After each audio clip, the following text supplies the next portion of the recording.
ओम शांति। 28 दिसंबर 2021 की साकार मुरली। आज की मुरली से हमें जो गुण सीखने मिलता है वो है स्वीकार करना, एक्सेप्टेंस, अर्थात मानना। बाबा ने जो मुरली के अंदर हमें पॉइंट बताई है वो है कि बच्चे तुम पूज्य थे और अब पुजारी बन गए, फिर से तुम्हें पूज्य बनना है।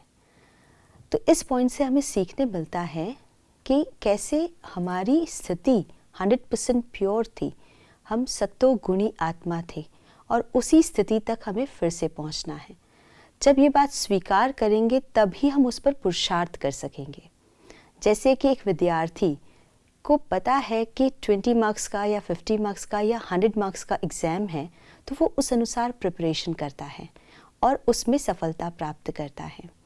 ऐसे ही एक खिलाड़ी है, उसे पता है कि उसे जो रेस दौड़नी है वो 100 मीटर्स की है या 200 मीटर्स की है, उस अनुसार वो प्रिपरेशंस करता है। तो बाबा ने भी ऐसे ही हम बच्चों को हमारी फाइनल कंप्लीट स्टेज की स्मृति दिलाई है।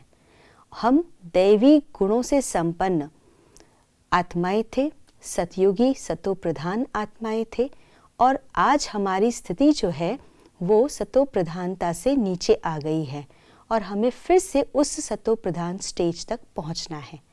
तो जब हम ये स्वीकार करेंगे तभी हम अपने अंदर में उस परिवर्तन शक्ति को कार्य में लगा करके अपने आप को परिवर्तन कर सकेंगे, क्योंकि जब तक स्वीकार नहीं करते तब तक परिवर्तन नहीं होता है। जैसे हमें अगर कोई अपनी गलती बताता है और वो गलती को हम स्वीकार नहीं करते तो उसमें परिवर्तन भी नहीं आ सकता है और हमारे अंदर सुधार भी नहीं हो सकता है। इसीलिए परिवर्तन शक्ति को अगर हमें उसका फ़ायदा लेना है और परिवर्तन करके अपनी उस कंप्लीट स्टेज तक पहुंचना है तो उसके लिए रियलाइजेशन, स्वीकार करना बहुत ज़रूरी है। तो आज सारे दिन में हम अपने आप को चेक करें, स्मृति अपनी पुनः जागृत करें कि हमारी वो कंप्लीट स्टेज थी और आज हमारी जो स्थिति है उसके बीच में क्या गैप है, उस गैप को फील करने के लिए, पूरा करने के लिए हमारे पुरुषार्थ की गति को हमें कैसे बढ़ाना है।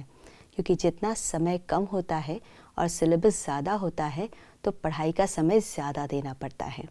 इसी तरह हमारे संगम युग का समय थोड़ा सा है जिसमें हमें 21 जन्मों की कमाई जमा करनी है।